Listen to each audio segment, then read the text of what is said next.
At the Hospital Research Foundation, the mental health and well-being of our community has never been so important.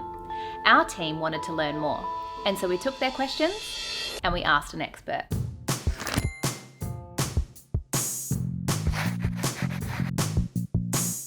Hi, my name is Dr Jon Lane. I'm a psychiatrist and I'm a veteran. I've been in the Army for a bit over 30 years and I've deployed to Afghanistan.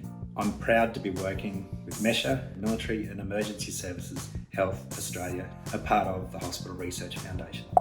John, can you tell me the difference between stress and depression? That's a really good question. Stress is one thing, and when the stress is bad enough, it can actually lead to a disorder or a diagnosable condition called depression.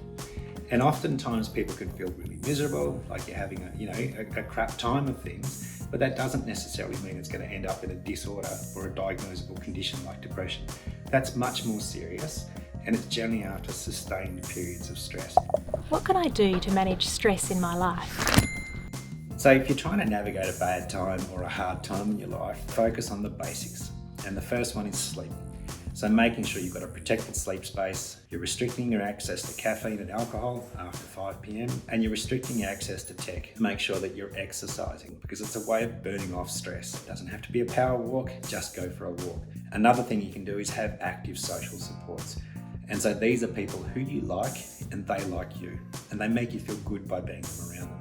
The next thing you can do is go and see someone about it. If you're actively coping with your problems, then you're going to develop resilience, you're going to recover, and you're going to move on.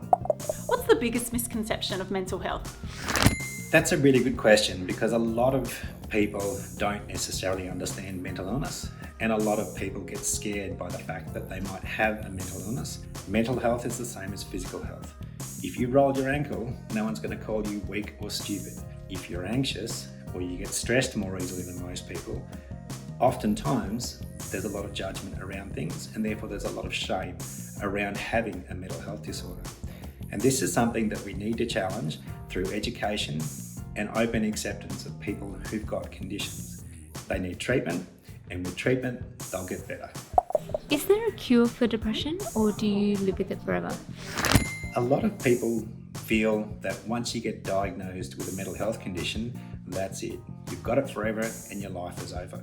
However, if you go and see someone in the early stages, get a diagnosis and get treatment, the recovery is much, much, much quicker.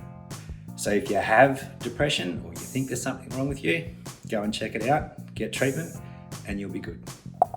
What can I do to help a friend who is struggling?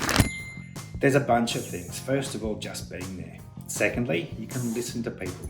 And thirdly, you can encourage them to seek external support.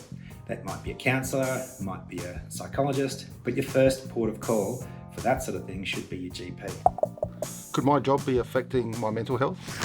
Emergency services personnel, defence personnel, and a range of other occupations can have an increased risk of trauma. These sorts of chronic, longer-term exposures make people more vulnerable to developing a range of different mental health disorders. And this is one of the reasons why MESHA exists for veterans, emergency services, first responders, because these services are highly vulnerable to stress disorders and other mental health conditions.